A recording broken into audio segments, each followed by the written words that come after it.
Assalamualaikum warahmatullahi wabarakatuh. Perkenalkan, nama saya Chairunisa Munir dengan NIM 1056411053119 dari kelas IP 4B. Baik, saya akan menjelaskan mengenai tentang materi saya, yaitu isu-isu keamanan di Asia Tenggara. Yang pertama yaitu pengertian keamanan. Keamanan secara umum dapat diartikan sebagai upaya suatu negara dalam mempertahankan wilayahnya dari ancaman di dalam maupun di luar, atau dapat diartikan juga sebagai ketiadaan ancaman dari nilai-nilai yang dibutuhkan manusia dalam menjalankan kehidupannya. Dalam perkembangannya, konsep keamanan dapat dipahami dengan berbagai teori, namun realis dan liberalisme menjadi dua pemikiran besar yang mendominasi pemikiran terkait dengan keamanan.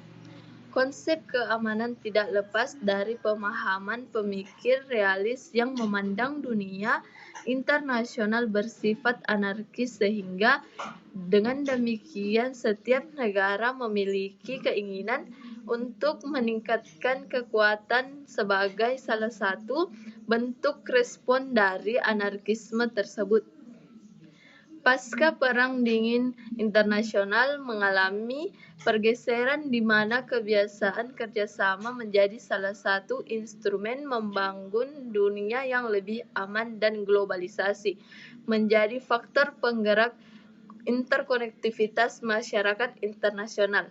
Namun, fenomena memperkuat komponen pertahanan berkembang selaras dengan kerjasama yang dibentuk dua pemikiran yang ada, yaitu liberalisme dan realisme, memberikan gambaran prediksi terkait dengan keamanan internasional. Perdebatan yang ada antara realisme dan liberalisme memberikan jalan tengah dalam mengamati dinamika keamanan internasional. Selama ini, agenda isu keamanan kawasan mendominasi oleh berbagai isu keamanan konvensional tradisional, konflik teritorial, perlombaan senjata di beberapa wilayah seperti Laut Cina Selatan, Semenanjung Korea. Namun kini agenda keamanan regional juga disibukkan berbagai persoalan non-internasional. Secara lebih spesifik, isu-isu keamanan non-tradisional ini sering pula disebut sebagai fenomena wilayah abu-abu.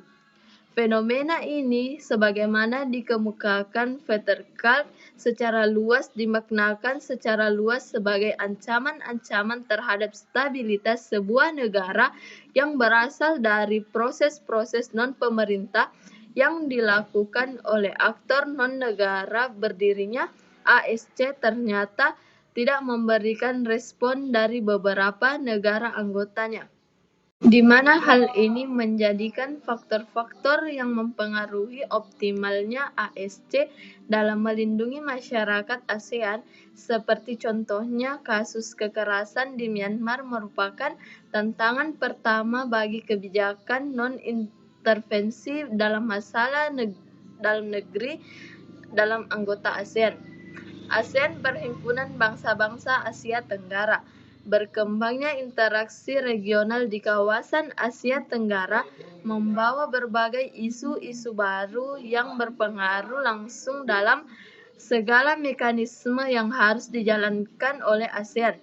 Salah satu isu yang akan dibahas dalam tulisan ini berkaitan dengan isu keamanan, yaitu persepsi ancaman dari perspektif ASEAN terhadap interaksinya dengan para signifikan dengan prosesnya. Dilema yang muncul selanjutnya akibat dari interaksi global di kawasan Asia Tenggara adalah perkembangan Indochina yang juga dianggap sebagai sebuah ancaman. Selain itu juga ketidakstabilan domestik politik di setiap negara di kawasan tersebut. domestic vulnerabilitas yang menimbulkan kerawanan regional. Selain itu juga terpreferensi di suatu negara terhadap potensi negara lain, terutama di Asia Tenggara, memicu ASEAN untuk mengambil langkah guna memberikan solusi yang relevan bagi isu-isu yang nantinya yang akan berkembang menjadi sebuah ancaman. Jadi dapat dicermati bahwa ASEAN itu menciptakan keamanan yang kolektif dengan menumbuhkan suatu persepsi yang sama antar sesama anggotanya dalam memandang sebuah hal yang berkembang. Baik, itulah hasil yang saya ketahui tentang materi dari kelompok saya tentang isu-isu keamanan di Asia Tenggara. Sekian dari saya. Wassalamualaikum warahmatullahi wabarakatuh.